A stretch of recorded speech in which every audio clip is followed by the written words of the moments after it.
iBond ගල පිළිගන්නවා හැමදෙනාම Tricks Loan Talk YouTube channel එකට. ඉතින් අපි අදත් තරංග ආව වීඩියෝ එකක්.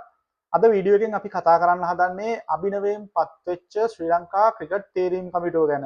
ඊට අමතරව මේ පත්වෙච්ච තේරීම් කමිටුව විසින් අද එහෙමත් නැත්නම් දෙසැම්බර් මාසයේ 19 වෙනිදා මාධ්‍ය සාකච්ඡාවක් පැවැත්වුවා. ඉතින් මේ මාධ්‍ය සාකච්ඡාවේදී තේරීම් කමිටුව විසින් වැදගත් කරුණු රැසක් මාධ්‍යට නිරාවරණය කරා. මෙන්න මේ ගැන තමයි අද වීඩියෝ එකෙන් කතා කරන්න හදන්නේ. එහෙනම් වැඩි කතා නැතුව අපි කෙලින්ම යන් වීඩියෝ එකට.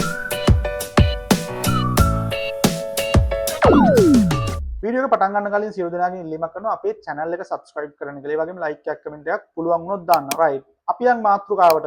ඉතින් උපුල් තරංගගේ සභාපති ධූරයෙන් සමන්විත පත් වෙලා හිටපු තේරීම් කමිටුවේ නිල කාලය අවසන් වෙන්න තිබුණේ මෙන්න මේ මාසෙදී. ඒ කියන්නේ දෙසැම්බර් මාසෙදී. ඉතින් ඒ නිසා තමයි මීට මාසයකට විතර ඉස්සෙල්ලා ශ්‍රී ලංකා ක්‍රිකට් ආයතනයේ විසින් අලුත් තේරීම් කමිටුවකට නාම යෝජනා කැඳෙව්වේ. ඉතින් මේ අලුත් තේරීම් කමිටුවකට නාම යෝජනා කැඳවපු වෙලාවේ මම වීඩියෝ එකක් කරා. මම මේ වීඩියෝ එකේ දැම්මා අලුත් තේරීම් කමිටුව සභාපති කවුද කියලා. ඒ දාපු තැන මම thumbnail එකේ ප්‍රමෝද්‍ය වික්‍රමසිංහගේ ඉමේජ් එකක් තමයි මම දාලා තිබුණේ. ඉතින් මොකද මම එහෙම කරේ? මට ඒ වෙලාවේ ලොකු විශ්වාසයක් තිබුණා ඊළඟ තේරීම් කමිටු සභාපති ධූරයට ප්‍රමෝද්‍ය වික්‍රමසිංහ බොහෝ දුරටපත් වෙයි කියලා. මම ඒකේ thumbnail එකේ ඉමේජ් එකේ S2 විතරයි දාලා තියෙන්නේ. ඒ දාලා තියෙන්නේ ප්‍රමෝද්‍ය වික්‍රමසිංහගේ ෆොටෝ එකක්. මම ඒ වෙලාවේ ලොකු විශ්වාසයකින් හිටියා ප්‍රමෝද්‍ය වික්‍රමසිංහ ඊළඟ තේරීම් කමිටු සභාපති ධූරයටපත් වෙයි කියලා. ඒක ගැන මට ඇයි කියන හේතුව කියන්න බෑ. ඉතින් ඒ වගේම දැන් තේරීම් කමිටුව පත් වෙලා ඉන්නෝ ප්‍රමෝද්‍ය වික්‍රමසිංහ සභාපති ධූරයටපත් වෙලා ඉන්නෝ. ඊට අමතරව කලින් තේරීම් කමිටුවේ හිටපු ඉන්දිගඩි සේරම් තරංග පරණවිතාන මේ තේරීම් කමිටුවට ඇතුළත් වෙලා තියෙනවා. ඉතින් ඉස්සෙල්ලා අපි බලමු පොඩ්ඩක් මම තේරීම් කමිටුවට නාම යෝජනා කැඳවපු වෙලාවේ කරපු වීඩියෝ එකේ පොඩ්ඩක් මේ පහුගිය තේරීම් කමිටුව ගැන කල්පනා කරාට පස්සේ ඒ තේරීම් කමිටුව වල හිටපු සමාජිකයන් සාමාන්‍යයෙන් කලිනුත් ඉඳපු කට්ටිය තමයි සැරින් සැරේ පත් වෙලා තියෙන්නේ. ඒ කියන්නේ එකම කුට්ටමක් ඇනුවා වගේ තමයි ඒ තේරීම් කමිටුව වල සමාජිකයන් විදියට හිටපු සමහර කට්ටිය ඊට පස්සේ තේරීම් කමිටුව සභාපති වෙනවා. ඊට පස්සේ ඒ වගේ ඒම එකම කට්ටියක් තමයි මේ කාලෙන් කාලයට ඇවිල්ලා තියෙනවා කියලා අපිට නිකන් බැලුවාම පේන්නේ පහුගිය තේරීම් කමිටුව ගැන. මෙතනදී මේ දැන් වර්තමාන තේරීම් කමිටුවේ හිටපු කවුරුත් කලින් ඉඳලා නැහැ. නමුත් මෙතනින් කට්ටිය සමහර විට ඊළඟ තේරීම් කමිටුවටත් පත් වෙන්න පුළුවන්. නමුත් මගේ පුද්ගලික මතය අනුව මම හිතනවා තේරීම් කමිටුවක් අලුතෙන් පත් වෙනකොට අලුත්ම සමාජිකයන් පිරිසක් එනවා නම් ඇත්තටම හොඳයි කියලා. මොකද එතකොට අලුත් සභාපති කෙනෙක් එනකොට අලුත් තේරීම් කමිටුවක් එනවා නම් හොඳයි පරණ කට්ටිය නැතුව. ඉතින් ශ්‍රී ලංකා තේරීම් කමිටුව ඉතිහාසය ගැන කතා කරනකොට මේ පරණ සමාජිකයන් තමයි අලුත් තේරීම් කමිටුවටත් ඇවිල්ලා නැත්තම් එකම පිරිසක් තමයි හැමදාමත් කැරකිලා තියෙන්නේ. ඉතින් මේ සම්බන්ධව මම කලින් වීඩියෝ එකේදී කතා කරපු නිසා මම මෙතනදී එතනින් වැඩි දුරටත් කතා කරන්න යන්නේ නැහැ. ශ්‍රී ලංකාවේ තේරීම් කමිටුව ඉතිහාසයට ගියොත් මම මේ ඉතිහාසය ගැන පොඩ්ඩක් කතා කරන්නම්. 2005ට විතර ගියොත් ලලිත් කළුපෙරුම, අශාන්තාද මෙල්, අරවින්ද සිල්වා වගේ ප්‍රබලයෝ ශ්‍රී ලංකා තේරීම් කමිටුව වල හිටියා. ඊට පස්සේ 2013 දී වගේ තමයි සනත් ජයසූරිය තේරීම් කමිටුව සභාපති වෙන්නේ. ඉතින් මේ සනත් ජයසූරියගෙන් සමන්විත තේරීම් කමිටුවටත් වර්තමාන තේරීම් කමිටුව සභාපති ධූරයේ හොබවන ප්‍රමෝද්‍ය වික්‍රමසිංහ ඇතුළත් වෙලා හිටියා. මෙතන විශේෂම සිද්ධිය කියන්නේ 2014 මෑත කාලේ ඉනම අපි ටයිටල් එකක් ඒ කියන්නේ ලෝකයේ සියලු කණ්ඩායම් ටෙස්ට් කණ්ඩායම් ඇතුළත් වුණු තරඟාවලියක් ජයග්‍රහණය කරා නම් අපිට මතකයේ තියෙන 2014 T20 ලෝක කුසලාන ජයග්‍රහණය. ඉතින් මේ 2014 T20 ලෝක කුසලාන ජයග්‍රහණය ශ්‍රී ලංකා කණ්ඩායම ලබා ගන්නකොට එවකට තේරීම් කමිටුව සභාපති ධූරයේ හෙබවුවේ වර්තමාන ප්‍රධාන පුහුණුකරු ධූරයේ හොබවන සනත් ජයසූරිය මහත්මයා. ඒ තේරීම් කමිටුවේ සමාජිකයෙකු වශයෙන් කටයුතු කළා වර්තමාන තේරීම් කමිටුව සභාපති ධූරයේ හොබවන ප්‍රමෝද්‍ය වික්‍රමසිංහ මැතිතුමා. ඉතින් මෙන්න මේ වගේ සුසංයෝගයක් තියෙන්නේ. ගියවර ඒ කියන්නේ ප්‍රමෝද්‍ය වික්‍රමසිංහගේ පළමු වාරයේ සභාපති ධූරයේ හොබවන කාලයේ ඒ කතන්දරය ගැන මතක් කරොත් අපිට ප්‍රධාන කරුණු දෙකක් සිහියට එන ඕනම කෙනෙක්ට. ඒ මොකක්ද මේ දෙක? එකක් යෝන් ප්‍රතිපත්තිය, අනිත් එක ෆිට්නස්. මෙන්න මේ දෙක යෝන් ප්‍රතිපත්තිය සහ ෆිට්නස් කියන මේ දෙක එවකට මහත් ආందోලනයක් ඇති වුණා. සෑහෙන විවේචන ඇති වුණා මේ යෝන් ප්‍රතිපත්තිය කියන එක ගැන ප්‍රමෝද්‍ය වික්‍රමසිංහගේ.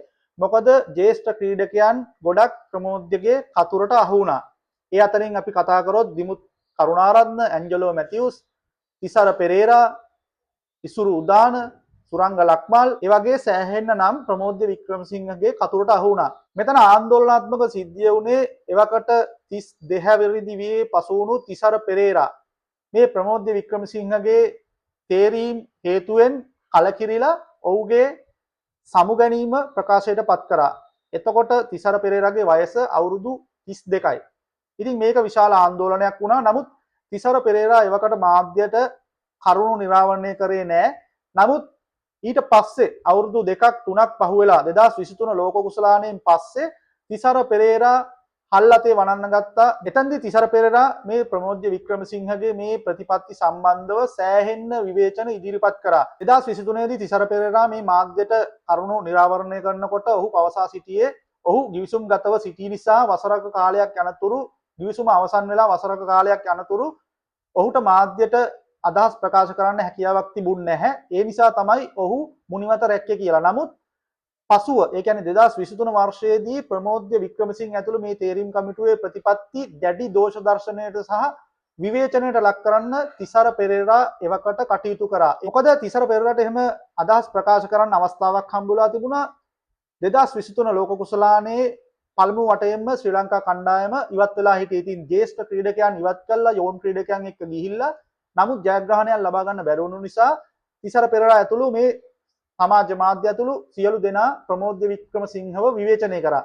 එනමුත් අද දවසේ ප්‍රමෝද්‍ය වික්‍රමසිංහ මාධ්‍යයට ප්‍රවසා සිටියේ ඔහුගේ එදා යෝන් ප්‍රතිපත්ති යටතේ කණ්ඩායමට ආපු ක්‍රීඩකයෝ විශේෂයෙන්ම ගත්තොත් පැතුම් නිස්සංග ගැන ප්‍රමෝද්‍ය වික්‍රමසිංහ පැවසුවා. මොකද එවකට පැතුම් නිස්සංගව කණ්ඩායමට ගේනකොට ප්‍රධාන පුහුණුකරු ධූරයේ හෙබ වූ මගේ මතකේ නිවැරදි නම් ක්‍රිස් සිල්වවුඩ් ප්‍රධාන පුහුණුකරු විදියට පැතුම් නිස්සංගව ගේන එක දැඩි ලෙස ප්‍රතික්ෂේප කරා කියලා කිව්වා.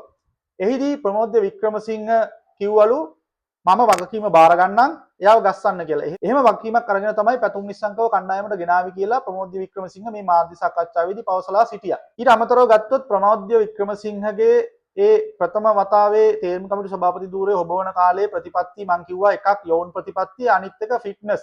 ඉතින් මේ ෆිට්නස් වලදී ප්‍රමෝද්‍ය වික්‍රමසිංහ කෙලින් හිටගෙන හිටියා. මේ සම්බන්ධව ඔහු දැඩි තීරණ ගත්තා. අපිට මතකයි බානුක රාජපක්ෂ. ඔව් බානුක රාජපක්ෂ ක්‍රීඩාවෙන් සමුගත්තා මේ ෆිට්නස් ටෙස්ට් එක. ෆිට්නස් ටෙස්ට් එකේ ඒ කටයුතු නිසා ඔහුගේ එවකට තිබුණු ඒ ශරීර යෝග්‍යතාවය නිසා බානුක රාජපක්ෂ ක්‍රීඩාවෙන් සමුගත්තා. එවකට ප්‍රමෝද්‍ය වික්‍රමසිංහගේ ඒ පොලිසිය එක තිබුණේ කිලෝමීටර් 2ක්. ඒ කියන්නේ 2 කිලෝමීටර් මිනිත්තු 8යි තප්පර 35ක කාලයකට දුවන්න. මේ කාලය පළමු වතාවට එහෙම වැළුවට දෙවෙනි වතාවට තුන්වෙනි වතාවට තව තවත් පහළට ගේනවා කියලා තමයි ප්‍රමෝද්‍ය වික්‍රමසිංහ කිව්වේ. ඉතින් මේකට සමහර ක්‍රීඩකයන් විරුද්ධ වුණා. සමහර ක්‍රීඩකයෝ ඒක ප්‍රතික්ෂේප කරා. සමහර ක්‍රීඩකයෝ ඒකට මුහුණ දුන්නා. ওই වගේ මතභේදාත්මක සිද්ධි රාශියක් එවකට සිද්ධ වුණා. දැන් එතකොට වර්තමානයේ ප්‍රමෝද්‍ය වික්‍රමසිංහගේ දෙවනි ඉනිම එහෙමත් නැත්නම් වර්තමාන තේරීම් කමිටු සභාපති ධූරයට පත් වෙලා ඉන්නවා. අනිකුත් සමාජිකයන් විදියට පෙර ඒ කියන්නේ උපුල් තරංගගේ සභාපති ධූරයේ හොබවන කාලේ හිටපු දෙන්නෙක් ඉන්නවා. ඒ කවුද? තරංග පරණවිතාන සහ ඉන්දිගඩි සේරම්. මේ දෙන්න පරණ තේරීම් කමිටුවේ හිටියා. දැන් අලුත් තේරීම් කමිටුවෙත් ඉන්නවා. ඊට අමතරව මේ අලුත් තේරීම් කමිටුවට ඉන්නවා විනෝදන් ජෝන්. විනෝදන් ජෝන් කියන්නේ පරණ ක්‍රිකට් ක්‍රීඩකයෙක්.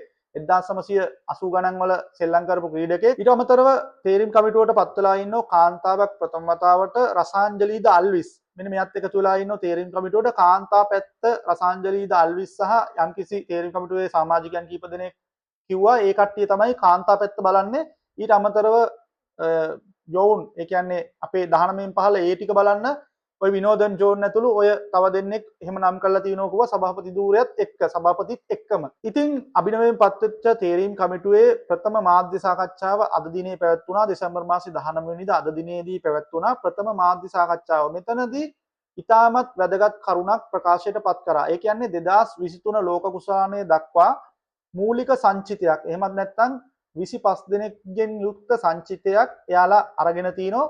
ඒ සංචිතයේ ඉන්න ක්‍රීඩකයන් තමයි 2026 T20 ලෝක කුසලානය සහ ඉතුරු ඒ දක්වා තියෙන තරඟවලට සෙල්ලම් කරන්නේ. ඒ කියන්නේ දැන් අපිට එනවා අප්කමින් සීරීස් එකක් පාකිස්තාන සීරීස් එක ඊට අමතරව ඉංග්ලන්ඩ් ටුවර් එකක් එනවා. ඊට අමතරව කිව්වා තවත් පුහුණු තරඟ කිහිපයක් මේ ශ්‍රී ලංකාවේ සෙල්ලම් කරනවා. මේ ඔක්කොම තරඟවලට සලකා බලන්නේ මේ 25 දෙනාගේ ස්කොඩ් එකේ ඉන්න ක්‍රීඩකයන් කියලා. ඊට පස්සේ අනෙක් වැදගත් කරුණ විදියට අද තේරීම් කමිටු සභාපතිවරයා ප්‍රකාශයට පත් කරේ මින් ඉදිරියට ශ්‍රී ලංකා ජාතික T20 කණ්ඩායමේ නායකයා ලෙස දසුන් ශානක එක්ක එයාලා යනවා කියලා. ඉතින් දසුන් ශානක නායකත්වයේ ඉන්නවා. ඊට අමතරව ගත්තම චරිත් අසලංක කණ්ඩායමේ ඉන්න ක්‍රීඩකයෙක් වශයෙන්. ඉතින් තරංග පරණවිතාන තමයි මේ සම්බන්ධව අදහස් ප්‍රකාශ කරේ. තරංග පරණවිතාන කිව්වා මේකෙදි චරිත් අසලංක එක්දින කණ්ඩායමේ හොඳට ෆෝම් එකේ ඉන්න ප්ලේයර් කෙනෙක්. ඊට අමතරව T20 කණ්ඩායමෙත් ඔහුගෙන් දෙයක් ගන්න පුළුවන්. නායකත්වයේ පොඩි ප්‍රෙෂර් එකක ඔහු ඉන්න බවක් පේනවා. ඉතින් මේ ප්‍රෙෂර් එක අයින් කරලා ඔහුට ප්ලේයර් කෙනෙක් වශයෙන් සෙල්ලම් කරන්න ෆ්‍රීඩම් එක දීලා මේකෙදි බලනවා කියලා නායකත්වයේ ඔහුට අයින් කරලා ඔහු ක්‍රීඩකයෙක් වශයෙන් නිදහස් මානසිකත්වයකින් යුතුව ක්‍රීඩා කරන්න ඔහුට අවස්ථාව දෙනවා කියලා මෙතනදි කිව්වා. අපි බලමු අද දවසේ ප්‍රකාශයට පත් කරපු 25 දෙනෙක්ගෙන් යුත් සංචිතයට කවුද ඇතුළත් වෙලා ඉන්නේ කියලා. පැතුම් නිස්සංග, කුසල් මෙන්ඩිස්, කමිල් මිශාර, කුසල් ජනිත් පෙරේරා, ධනංජයද සිල්වා. නිරෝෂන් දික්වැල්ල, ජනිත් ලියනගේ, චරිත් අසලංක, කමිදු මෙන්ඩිස්, පවන් රත්නායක, සහන් ආරච්චිගේ, වනිදු හසරංග. ඊට අමතරව ගත්තොත් දුනිත් වෙල්ලාලගේ, මිලාන් රත්නායක, නුවන් තුෂාර, ඉෂාන් මාලිංග, දුස්මන්ත චමීර, ප්‍රමෝද් මදුෂාන්, මතීෂ පතිරණ, දිල්ෂාන් මදුශංක, මහේෂ් තීක්ෂණ, දුෂාන් හේමන්ත, විජේකාන්ත් පියස්කාන්ත්, ප්‍රවීන් මැතිව්. ඔන්න ඔය 25 දෙනා තමයි T20 ලෝක කුසලානයට සෙල්ලම් කරන ඒ කණ්ඩායම තෝරගන්නෙත් මේ 25 දෙනාගෙන්. පාකිස්තානු සංචාරයනෝ ඒ පාකිස්තානු සංචාරයට තෝරගන්නෙත් මේ 25 දෙනාගෙන්. ඊට අමතරව එංගලන්ත සංචාරයට ක්‍රීඩකයන් තෝරගන්නෙත් මේ 25 දෙනාගෙන් යුත් සංචිතේ. මේ අලුත් තේරීම් කමිටු සභාපතිවරයා මේ ගැන අදහස් ප්‍රකාශ කරමින් කිව්වේ පරණ තේරීම් කමිටුව විසින් මේ ලෑස්ති කරපු මේ කණ්ඩායම, ඒ කියන්නේ මේ සංචිතය මේ ක්‍රීඩකයන් ප්ලෑන් එකකට, ඒ කියන්නේ යාළගේ පරණ තේරීම් කමිටුවේ ප්ලෑන් එකක අනුව ලෑස්ති කරපු ප්ලේයර්ස්ලා ටිකක් තමයි මේ ඉන්නේ. ප්‍රමෝද්‍ය වික්‍රමසිංහ අලුතෙන් ආවත් අලුත් තේරීම් කමිටුවක් පත් වුණත් ඒ පරණ තේරීම් කමිටුවේ ඒ ලබන වසරේ ලෝක කුසලානය දක්වා ඒ හදලා තිබුණු ප්‍රතිපත්ති සහ ප්ලෑන් ටික ඒව වෙනස් කරන්නේ නැහැ කියලා කිව්වා. ඒ ප්‍රතිපත්තිත් එක්කම තමයි කිව්වා ඒ වෙනකන් යන්නේ. කිසිදු වෙනසක් කරන්නේ නැහැ කියලා තමයි ප්‍රමෝද්‍ය වික්‍රමසිංහ කිව්වේ. ඉතින් මෙතනදි ගත්තාම දැන් ප්‍රමෝද්‍ය වික්‍රමසිංහගෙන් අර accountability, ඒ කියන්නේ වගකීම, ලෝක කුසලානය පෙරදුනොත් ඒ සම්බන්ධව වගකීම කියන ඇහුවා. මොකද දැන් කණ්ඩායම තෝරලා තියෙන්නේ එක තේරීම් කමිටුවක්. එතන සමාජිකයන් දෙන්නෙක් ඉන්නවා අලුත් එකේ. නමුත් ප්‍රධාන භූමිකාව, ඒ කියන්නේ තේරීම් කමිටු සභාපති ඉන්නේ වෙනස් එක්කෙනෙක්. ඒ අනුන්ගේ ළමයින්ට උප්පැන්න දෙන්න කැමති වෙන්නේ නැහැනේ කවුරුත්. ඒ නිසා ඉතින් ඒ ගැන ප්‍රශ්න කරා. මේ ගැන ප්‍රශ්න අහනකොට මේ accountability එක ගැන ප්‍රශ්න අහුවට පස්සේ මාධ්‍යවේදීන් ප්‍රමෝද්‍ය වික්‍රමසිංහ තේරීම් කමිටු සභාපතිවරයා කිව්වේ මෙච්චර කාලයකට ශ්‍රී ලංකා ක්‍රිකට් වල අතීතයේ ඉඳන් මැච් දිනනකොට ඒකේ ක්‍රෙඩිට් එක ගන්න වෙනම කට්ටියක් හිටියා කිව්වා. නමුත් මැච් පරදිනකොට ඒ වගකීම ගන්න හිටියේ තේරීම් කමිටුව විතරයි කිව්වා. තේරීම් කමිටුව තමයි පතුරු ගැහුවේ. ඒ කට්ටියන්ට තමයි එතනින් ඉවත් වෙන්න සිද්ධ වෙන්නේ බැනුනුත් එක්ක. මැච් දිනනකොට ඒකේ ක්‍රෙඩිට් එක ගන්න ඕන තරම් කට්ටිය හිටියා කිව්වා. නමුත් මැච් පරදිනකොට ඒ වගකීම, ඒ කියන්නේ අපවාද ටික ගන්න කවුරුත් නැහැ කිව්වා. ඒක තේරීම් කමිටුවට විතරයි කිව්වා ආවේ. ඒ නමුත් මින් ඉදිරියට ඒක වෙනස් කරනවා කියලා කිව්වා. තේරීම් කමිටුවට හා සමානව අනිත් කට්ටියන්ට, පුහුණුකරුවන්ට, හයි පර්ෆෝමන්ස් සෙන්ටර් එකේ ඉන්න කට්ටියන්ට, අනිකුත් ස්ටාෆ් එකට, සපෝටිව් ස්ටාෆ් හැම කෙනාටම මේ වගකීම ගන්න ඕන කිව්වා අනිවාර්යෙන්. ඒක 100%ක් සාධාරණයි. මොකද තේරීම් කමිටුව විතරක් නෙමෙයි, තේරීම් කමිටුව කරන්නේ එක භූමිකාවක්. ඊට අමතරව පුහුණුකරුවන්ට වගකීම තියෙනවා. කැච් අතාරිනවා නම් ෆීල්ඩින් කෝච්ලටද, බැටිං වල ප්‍රශ්නයක් තියෙනවා නම් බැටිං කෝච්ලටද, ඊට අමතරව කණ්ඩායමේ ප්‍රධාන පුහුණුකාරයාට වගකීමක් තියෙනවා. ඒ සියලු දෙනාට වගකීම් දෙනවා කිව්වා. වගකීම් දෙනවා කියන්නේ ඉතින් නිකන් වගකීම් දීලා හරියන්නේ නැහැ. ඒ කට්ටියන්ගේ ඒ ඇගයීමක් හෝ එක්ස්ප්ලනේෂන් ඒ ගැන අහන්න ඕන. ඊට පස්සේ මාධ්‍යවේදීන් ඇහුවා මේ චරිත් අසලංක නායකත්වයෙන් ඉවත් කිරීම ගැන ප්‍රමෝද්‍ය වික්‍රමසිංහ අලුත් තේරීම් කමිටු සභාපතිවරයාගෙන්. ඉතින් අපිට මතකයි උපුල් තරංගගෙන් එදා ජයසූරියත් එක්ක ඒ මාධ්‍ය සාකච්ඡාව තියෙනකොට, පාකිස්තාන් ටුවර් එක අතරතුර ඒ මාධ්‍ය සාකච්ඡාව තියෙනකොට උපුල් තරංග එතන කොලේ වහලා තමයි ගැහුවේ. ඕන මෝඩේට තේරෙනවා චරිත් අසලංක මෙතන උණ හදවලා ලංකාවට එව්වා. ඊට පස්සේ දසුන් ශානක වයිස් කැප්ටන් කරලා දුන කලින් ඊට අමතරව චරිත් අසලංක ආවට පස්සේ දසුන් ශානක කැප්ටන් කරා. ඉතින් ඒක තේරෙන්නේ නැත්නම් මේ ක්‍රිකට් බලන මිනිස්සුන්ට හරි, මාධ්‍යයට හරි, සෝෂල් මීඩියා වල ඉන්න මිනිස්සුන්ට හරි ඕක තේරෙන්නේ නැත්නම් ඒක ඉතින් පුදුමයක්. ඕක හැමෝටම තේරුණා. ඕක හැමෝම දැනගත්තා. දසුන් ශානක ගේන්නෙම වයිස් කැප්ටන් එකට දසුන් ශානක කැප්ටන් කරන්න හිමින් සැරේ චරිත් අසලංකව පැත්තකට කරන්න කියලා. නමුත් ඒ වෙලාවේ උපුල් තරංග වහලා ගැහුවා අනිත් මිනිස්සුන්ට තේරෙන්නේ නැති විදියට. ඉතින් ඒක දැන් එළියට ඇවිල්ලා තියෙනවා. අද ප්‍රශ්න අහුවට පස්සේ ප්‍රමෝද්‍ය වික්‍රමසිංහ කිව්වේ එයා නවත්තනකොට, ඒ කියන්නේ 2021 එතනින් පටන් ගත්තු ඒකෙදි එයා නවත්තනකොට ශ්‍රී ලංකා නායකයා විදියට දසුන් ශානක තමයි හිටියේ කිව්වා. ඊට පස්සේ යම්කිසි මේකක් හින්දා එයාව ඩ්‍රොප් වුණා කිව්වා නායකත්වයෙන්. ඊට පස්සේ දැන් මෙතන නායකත්වයට ගෙනල්ලා තින්නේ අත්දැකීම් බහුල නායකයෙක් කිව්වා. T20 World Cup මෙච්චර ප්‍රමාණයක් කරලා තියෙනවා කිව්වා. ලෝක කුසලානයක් කරලා තියෙනවා. ඒ නිසා අත්දැකීම් එක්ක දසුන් සානක ඕල් රවුන්ඩර් කෙනෙක් විදියට තමයි කණ්ඩායමේ ඉන්නේ.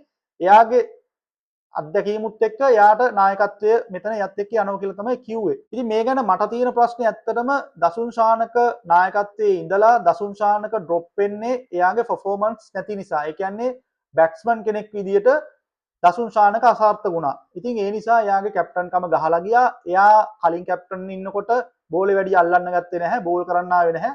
එයා එයාගේ මේන් බෝලර්ස්ලා යූස් කරලා තමයි ගේම් එක දිව්වේ. ඉතින් දසුන් ශානක බැට්ස්මන් කෙනෙක් විදියට ෆේල් වුණාම තේරීම් කමිටුව විසින් එයාව ඩ්‍රොප් කරා කණ්ඩායමේ ස්ථානය පවා අහිමි වුණා. ඊට පස්සේ දසුන් ශානක එළියේ බැට් කළා. ඒ කියන්නේ ඩොමෙස්ටික් වල හොඳට බැට් කළා පර්ෆෝමන්ස් පෙන්නලා තමයි ආයෙත් කණ්ඩායමට ආවේ. ඊට පස්සේ ගත්තොත් චරිත් අසලංක දැන් චරිත් අසලංකත් බැට්ස්මන් කෙනෙක් විදියට ෆේල් වෙලා ඉන්නවා. එයාගේ පළවෙනි පියවර විදියට කැප්ටන් එක ගලවලා අයින් කරලා තියෙනවා. දැන් එයා නිකන් ප්ලේයර් කෙනෙක් විදියට ටීම් එකට දාලා තියෙනවා. දැන් ඉස්සරහට එන ටුවර් වලදී චරිත් අසලංක ෆේල් වුණොත් නියත වශයෙන්ම එයාගේ T20 ටීම් එකේ තැන නැති වෙනව කොහොමද? ඒ ස්ථානේ අහිමි වෙනවා. වන් ඩේ කැප්ටන් වන් ඩේ ටීම් එකේ ඉන්නවා. ඒක එහෙමමයි T20 ටීම් එකේ එයාගේ තැන අහිමි වෙනවා නියත වශයෙන්ම. ඊට පස්සේ එයා ඩොමෙස්ටික් වල හරි කොහේ හරි වැඩ පෙන්නලා T20 වැඩ පෙන්නලා යම් කිසි මේකක් කරොත් එයා ආයි ටීම් එකට එයි. ඊට පස්සේ දසුන් ශානක ෆේල් වුණොත් එයා වයින් කරලා ආයි චරිත් අසලං කැප්ටන් කරනවා. ඒක මොකක්ද දන්නේ? එතන තියෙන ඒ පොලිසි එක මොකක්ද දන්නේ? ඒක අපිට තේරුම් ගන්න අමාරුයි. ඉතින් කලින් හොඳ වුණ නැති එක්කෙනා දැන් දසුන් ශානක මෙතනට ආයි ගේනවා. චරිත් අසලංක ආයි අයින් කරනවා. ඉතින් මේ ගැන අපිට ඇත්තටම තේරෙන්නේ නැහැ මේ තේරීම් කමිටුව වල ඒ ප්‍රතිපත්තිය මොකක්ද කියලා. ඕක තේරීම් කමිටුව විතරක් නෙමෙයි ඇත්තටම තේරීම් කමිටුව සහ කෝච්ලා ඔය හැමෝම එකතු වෙලා ගන්න තීරණයක් තමයි ඔය කැප්ටන් කියන එක. ඉතින් ඒ නිසා ඕක කවුරු කතා කරලා කොහොම කරත් ඒ කරන විදිහේ පොඩි ගැටලුවක් තියෙනවා කියලා තමයි අපිට තේරෙන්නේ. ඊට අමතරව මීඩියා වලින් අහුවා අද ප්‍රමෝද් වික්‍රමසිංහ 2023 ලෝක කුසලානයේ පරාජයෙන් පස්සේ ලංකාවට එනකොට එයාපෝට් එකේදී ප්‍රකාශයක් කරා කුමන්ත්‍රණයක් ක්‍රියාත්මක වුණා කියලා. ඉතින් මේ කුමන්ත්‍රණය ගැන පස්සේ එයා කියන්නම් කියලා කිව්වා මීඩියා වලට. එනමුත් ඒ සම්බන්ධව ප්‍රමෝද් වික්‍රමසිංහගේ නික්ම යාමෙන් පස්සේ ඒක කාලයාගේ වැලිතලා අතර වැහිලා ගියා. ඉතින් අද දවසේ හාහා පුරා කියලා මේ ප්‍රශ්නෙත් ඇහුවා මීඩියා වලින්. ඒක අහන්න ඕන ප්‍රශ්නයක්. මොකද හිතේ තියන් ඉන්න ඕනේ නැහැනේ. ප්‍රශ්නේ ගෙලින්ම ඇහුවාම ඉවරයිනේ. ඒ ප්‍රශ්නේ ඇහුවා. ඔයා කුමන්ත්‍රණයක් ගැන හෙළිදරව් කරා. ඒ කුමන්ත්‍රණ කරුවන් තවමත් ඉන්නවද? එහෙමනම් ඒ කුමන්ත්‍රණ කරුවන් එක්ක ඔයා කොහොමද වැඩ කරන්නේ කියලා. ඉතින් මේකට උත්තරයක් විදිහට ප්‍රමෝද් වික්‍රමසිංහ කිව්වා එයා ඒ ගැන ක්‍රීඩා අමාත්‍යවරයාට එවකට ක්‍රීඩා අමාත්‍යවරයාට වාර්තාවක් දුන්නා කියලා. ඊට පස්සේ ක්‍රීඩා අමාත්‍යවරයා විසින් ක්‍රීඩා වංචා දූෂණ වැළැක්වීමේ විමර්ශන ඒකකයට මේ සම්බන්ධව ඉන්ක්වයරි කරන්න කියලා දැනුම් දීලා ඊට පස්සේ එතනින් ඉන්ක්වයරි එකක් කරා. ඊට පස්සේ ඒ ඉන්ක්වයරි එක ගැන අහන්න ඕන එතනින් කියලා ප්‍රමෝද් වික්‍රමසිංහ අද ප්‍රෙස් කොන්ෆරන්ස් එකේදී කිව්වා. ඊට පස්සේ ගත්තොත් වැදගත් කාරණයක් ප්‍රමෝද් වික්‍රමසිංහ අද දවසේ ප්‍රෙස් කොන්ෆරන්ස් එකේදී කිව්වා එයාලගේ short term, mid term, long term කියලා ප්‍රතිපත්ති තුනක් ක්‍රියාත්මක වෙනවා කියලා. ෂෝට් ටර්ම් එක හැටියට තමයි මේ 25 දෙනාගෙන් යුක්ත මේ සංචිතයත් එක්ක යන්නේ. ඊට පස්සේ මිඩ් ටර්ම් තියෙනවා. ඊට පස්සේ මෙතනින් ලෝක කුසලානේ තමයි එයාලගේ ප්‍රධාන ඉලක්කය.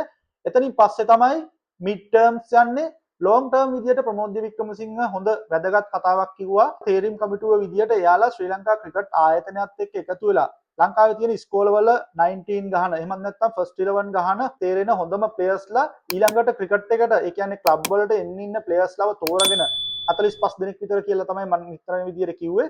ඒ වගේ ප්‍රමාණයක් තෝරගෙන එයාලව කැම්ප් එකකට අරගෙන ඒ කියන්නේ ප්‍රෝග්‍රෑම් එකකට අරගෙන ඒ කට්ටියන්ව මොනිටර් කරනවා කියලා. ඒ සියලු දේවල් ක්‍රිකට් සම්බන්ධව සියලු දේවල් එයාලට අධ්‍යයනය කරවන්න එහෙමත් නැත්නම් ඉංග්‍රීසිද ක්‍රිකට් දැනුමද මේ සියලු දේවල් වලට එයාලව හැඩගස්වනවා කියලා කිව්වා. ඉතින් මේක තවම ප්‍රමාණය කොහොමද ඒ සම්බන්ධව පස්සේ තමයි සැලසුම් හදනවා කිව්වේ. මේක ඇත්තටම වැදගත් සැලසුමක්. මොකද ක්‍රිකට් වලට එන කට්ටිය ක්‍රිකට් ගහන මිනිස්සුන්ට සමහර අයට ක්‍රිකට් වල තියෙන රූල්ස්වත් එහෙම හරියට ඇත්තටම දැනුමක් තියෙනවද කියන එක ගැන ප්‍රශ්නයක් තියෙනවා. භාෂා ප්‍රවීණතාවය කියන එක අපි පොඩ්ඩක් පැත්තකට කරමු. ඒකේ අමාරුකම් මොකද තියෙනවා ගම් වලින් එන කට්ටිය. නමුත් නියත වශයෙන්ම මේ භාෂා ප්‍රවීණතාවයත් ලබා ගන්න ඕන. මොකද ලෝකේ අනිත් රටවල් එක්ක ගනුදෙනු කරනකොට අනිත් ටීම් එක්ක ගනුදෙනු කරනකොට මේ භාෂාව කියන එක ඇත්තටම ක්‍රිකට් ක්‍රීඩකයන්ට අනිවාර්යයෙන් ඕන. ඊට අමතරව ෆොරින් කෝච්ලා එනවා. ෆොරින් කෝච්ලාත් එක්ක ඒ ඇඩ්වයිස් ඒ සංනිවේදනය කටයුතු කරගන්නකොට මේ භාෂා ප්‍රශ්නය දැන් ඉංග්‍රීසි යම් කිසි විදියකට අපහසුතාව තියෙන ප්ලේයර් කෙනෙක් මේක අපි ඇත්තටම කතා කරන්න බෑ. එතකොට තව කෙනෙක් අහන්න පුළුවන් උඹට ඉංග්‍රීසි පුළුවන්ද කියලා. අපිට ඉංග්‍රීසි පුළුවන් ද බැරිද කියන එක ප්‍රශ්නයක් නැහැ. මොකද අපි ලංකා ටීම් එකට ක්‍රිකට් ගහන්න නැති නිසා. අපිට පුළුවන් ද බැරිද කියන එක. නමුත් ක්‍රිකට් ගහනවා නම් එතන ඒ ගහන කෙනාට කෝච් කෙනෙක් ෆොරින් කෝච් කෙනෙක් ඉන්නවා නම් එයා කියන එක එයාගේ ඔළුවට යන්න නම් ඊට අමතරව තමන්ගේ තියෙන ගැටලුවක් මේ කෝච්ට කියන්න නම් භාෂාවේ අවශ්‍යතාවය නියත වශයෙන්ම තියෙනවා. එහෙම නැති වුණොත් දැන් කලින් හිටියේ මේ සනත් ජයසූරියාවේ පළවෙනි වතාවට ලෝකල් කෝච් කෙනෙක් විදියට. ඊට කලින් හිටියේ ඔක්කොම ෆොරින් කෝච්ලා. මිකී ආතර් කියයි, ක්‍රිස් සිල්වර්වුඩ් කියයි, ඔය වගේ ඔක්කොම හිටියේ ෆොරින් කෝච්ලා. ඉතින් භාෂා ප්‍රශ්න තියෙන කට්ටිය තමන්ගේ ගැටලුවක් මේ කෝච්ලත් එක්ක කොහොමද හුවමාරු කරගන්නේ? වෙන කෙනෙක්ගේ සපෝට් එක ගන්න පුළුවන්. නමුත් මගේ කතා විලාසය මට සීන දේ කියන්න නම් මට ඒක කියන්න ක්‍රමයක් තියෙන්න බෑ. ඉතින් ඒක නැති වුනහම හරියට මැසේජ් එක යන්නේ නැහනේ. තුන්වෙනි පාර්ශවයක් ඒක කිව්වා කියලා ඒකේ මැසේජ් එක හරියටම හුවමාරු වෙන්නේ නැහැ. ඉතින් මෙන්න මේ හේතුව නිසා ක්‍රිකට් ක්‍රීඩාවට මේ භාෂා ප්‍රවීණතාවය කියන එකත් අත්‍යවශ්‍ය සාධකයක් වෙලා තිනවා. ඉතින් මෙන්න මේ වගේ ස්කූල් ක්‍රිකටර්ස්ලා අරගෙන කොළඹ කට්ටියන්ට ওই භාෂා ප්‍රශ්නේ ලොකුවට නැහැ. මොකද භාගයට ඒ හැකියාව තියෙනවා. ඒ වුණාට ඈත පිටිසර වලින් එන ප්ලේයර්ස්ලාට ගම්වල ඉන්න ප්ලේයර්ස්ලාට මේ ප්‍රශ්නේ එනවා. ඉතින් ඒ නිසා මේ වගේ ප්‍රෝග්‍රෑම් එකකට දාලා ඒ කට්ටියන්ව පෙළගස්සන එක හැඩගස්සන එක ඇත්තටම වැදගත් කටයුත්තක්. ඒක අගය කරන්න ඕනේ. ඒක ක්‍රියාත්මක වෙනවා නම් ඇත්තටම සෑහෙන්න වටිනවා. ඊට අමතරව ක්‍රීඩා දැනුම rules and regulations ඔය සියලු දේවල් වලට හැඩගස්සනවා කියලා කිව්වා. මේ ප්‍රෝග්‍රෑම් එක ඇත්තටම වැදගත්. මේක අගය කරන්න ඕන වැඩක් ඇත්තටම. ඉතින් අපි බලමු ප්‍රමෝද් වික්‍රමසිංහ දැන් අලුතෙන් වැඩ පටන් අරගෙන තියෙනවා. ඉතින් ජ්‍යෙෂ්ඨ ක්‍රීඩකයෝත් දැන් පොඩ්ඩක් ටෙලින් හිටගනි. ඉතින් ප්‍රමෝද් වික්‍රමසිංහ අලුත් තේරීම් කමිටු සභාපතිවරයා විදියට අද වැඩ පටන් ගත්තා. දැන් ඉතින් අපිට බලන් ඉන්න පුළුවන් ෆිට්නස් ටෙස්ට් එක එයිද, යූත් පොලිසි එක ආයේ එයිද, ජ්‍යෙෂ්ඨ ක්‍රීඩකයෝ කතුරට අහු වෙයිද? මෙන්න මේ වගේ ආందోලනාත්මක සෑහෙන දේවල් ටිකක් අපිට බලා ගන්න පුළුවන් වෙයි ඉස්සරහට. ඉතින් කොයි දේ වෙලා හරි අවසානයේ ශ්‍රී ලංකා ක්‍රිකට් කණ්ඩායම ජයග්‍රාහී මාවතකට යනවා නම් ඒක තමයි සියලු දෙනාගේම ශ්‍රී ලංකා වාසී සියලු දෙනාගේම ඒකායන අභිප්‍රාය. ඉතින් අපි බලන් ඉමු අලුත් තේරීම් කමිටුව ප්‍රමෝද් වික්‍රමසිංහ ඇතුළු අලුත් තේරීම් කමිටුව විසින් ගන්නා තීරණ ශ්‍රී ලංකා ක්‍රිකට් වලට කොහොම බලපායිද කියලා. හොඳ පැත්තට බලපායිද නැත්නම් අනිත් පැත්තට බලපායිද කියලා අපි බලන් ඉමු. මේ සම්බන්ධව මොන හරි අදහසක් තියෙනවා නම් කමෙන්ට් එකක් දාන්න. අදට වීඩියෝ එක මෙච්චරයි. ගිහින් එන්න.